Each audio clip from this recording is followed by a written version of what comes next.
have more brick, a little more city. So by design. Our first one is actually opening next Friday with Coach. So those are your kind of 5,000 for this brand. It's a luxury Italian denim brand. It's their first store in America.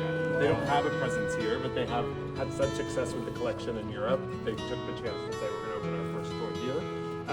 Same Orlebar Brown's very first outlet in America. And again, you'll see that a couple times. So we've been really successful also in the first in Long Island, Pret a Manger, Le Botaniste as well in the restaurant. So it is very much a unique piece of what it is, you know, think about the outlet.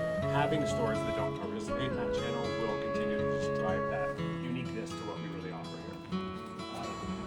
So there's also a shuttle system that connects the train to the arena to here, and that would all drop there as well. The north entrance where some of you may have come in is really for the garage and driveway. So this is how we're called. It opens the end of July, or the end of June. It is with Takita Group. They mentioned they operate food and beverage over at the arena.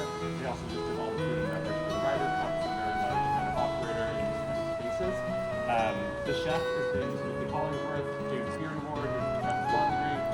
We've got a Netflix chef type of called, if you've seen it, watch a lot of those. Incredible restaurant. It's 160 covers, so it's a very large restaurant. It can be cut in half, so there's the ability to do partial buyouts, things like that. It's doing great in terms of any kind of concert or game, especially with the Islanders season starting again on Saturday. It's really become this kind of go-to area for the show, being able to have somewhere to go and drink, because there's not much in this area at all. It's open, it's not, it's a really interesting one. It's also their very first in America, if you're familiar with the brand. Has a really big following. In fact, we've had a couple people drive cross country just to come to this store because of this beautiful area. We had someone drive from Iowa just to come to the store and then go back to Iowa. So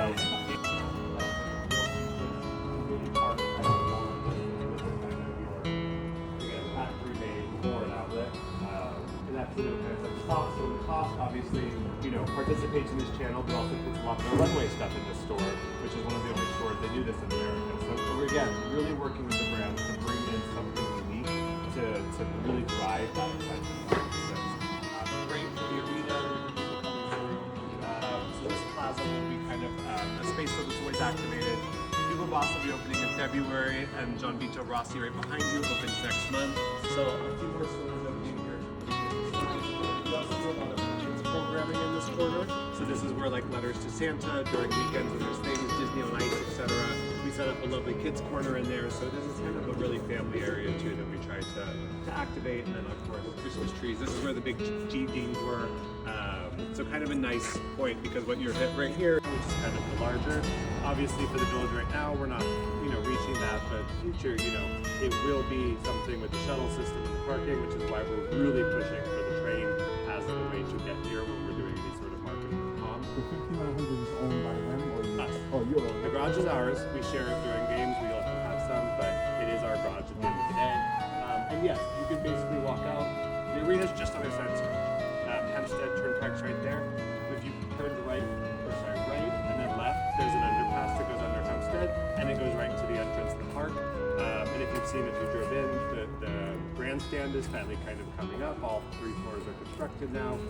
So you can see that walkability is very real. You know, we have people walk all the time through, and you know, it's very safe. You're never crossing a street. So it really, truly does have that campus mentality that once all the pieces are done, I think it'll just be, you know, very walkable and very use of all kinds of things from here to there. And I think, you know, long term, I see this as being something where eventually Belmont Park Village, UBS, it's just Belmont Park, right? And what you're coming to becomes kind of the individual, but that's what it'll become known for. So you can kind of start to see that now, which I think for some of you who've been watching this for many years, seeing that vision was probably hard. So, you know, I think we're excited it's here, and hopefully you guys are too. And for those of you who are wondering, because I know the question comes up, how does event parking and parking here at the village for free coincide? Well, you have to be a season ticket member with a pass, so they'll be able to get out, and you'll get a little slip that you can scan if you're here past a certain hour that you don't have to pay, and the arm will lift up. Is that the